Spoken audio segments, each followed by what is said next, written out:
Тэгэхээр замын уулзуурыг нэвтрэх чадварыг нэмэгдүүлэх энэ ажлын хүрээнд бол одоо үзэгч та бүхэн тухайлбал энэ дөрвөн зам дээр баруун эргэх энэ хэсэгтэр бол та ямар ч зогсох шаардлагагүй.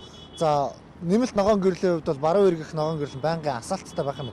За гэхдээ жолооч та бүхэн явган үнд зам тавьж өгөх ёстой. Заман үргэлжлүүлээд цаашаа явахдаа одоо чигээрээ явж байгаа энэ гол зам дээр ямагт одоо давуу эрх олгож зам тавьж өгөх ийм үүрэг хүлээх юм байна. Хэрвээ та энэ замаас ингэж ороод за ямар нэгэн тээврийн хэрэгсэлтэй мөрөгдлөө осол гарлаа гэж ойлгоход таны буруу болж үлдэнэ. Нийслэлийн хэмжээнд баруун тийш тогтмол эргэх боломжтой 48 уулзуур бий гэсэн судалгаа гарсан. Үүнээс эхний ээлжинд баруун дөрвөн зам, зүүн дөрвөн зам, Сапорогийн уулзуур, Гэсэр сүмийн уулзуурыг турших нь. Ингэснээр уулзуурын нэвтрэх чадвар 20%-аар нэмэгдэнэ гэсэн тооцоо гарчээ. Бүх хүн одоо ажилдаа ирдэг, буцдаг. Энэ үеэр бол хөдөлгөөний хорд бол хамгийн бага хэмжээнд очдог. Үндсэндээ нэг 10 км, 15 км цагийн хурдтай болдог.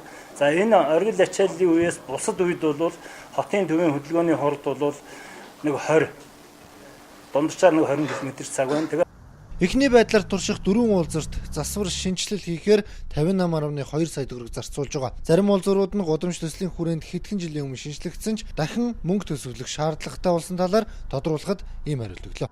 Гудамж төсөл хэрэгжүүлсэн зам дээр дахиж ингэж төсвөлөх мэдээж бол яг зөв юм уу алдаатай юмнууд бол хийгдсэн үгүйсэхгүй. Тэгэхээр бид нар бол энэ засаж сайжруулах за иргэдэд одоо таашаал авж байгаа энэ одоо үйл ажиллагаанд л одоо хөрөнгө зарцуулж байгаа.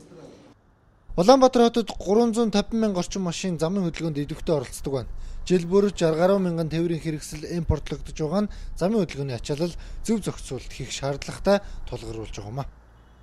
Улаан гэрлээр явах тухай ойлгоод байгаа шүү. Энэ биш. Ерөөсөө бид нар секц бол гэрэл төхөө бол үндсэн бол нэмэгдэл секцтэй байдаг.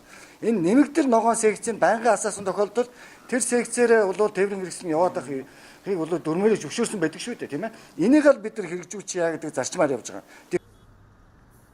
Тогтмол асах ногоон гэрлээр баруун эргэхэд явган зорчигч, ундаг дугуйтай зорчигчид машинд мөргүүлэх, чигээрээ явах тээврийн хэрэгсэл цаад тутжруулах зэрэг эрсдэл бий болох юм.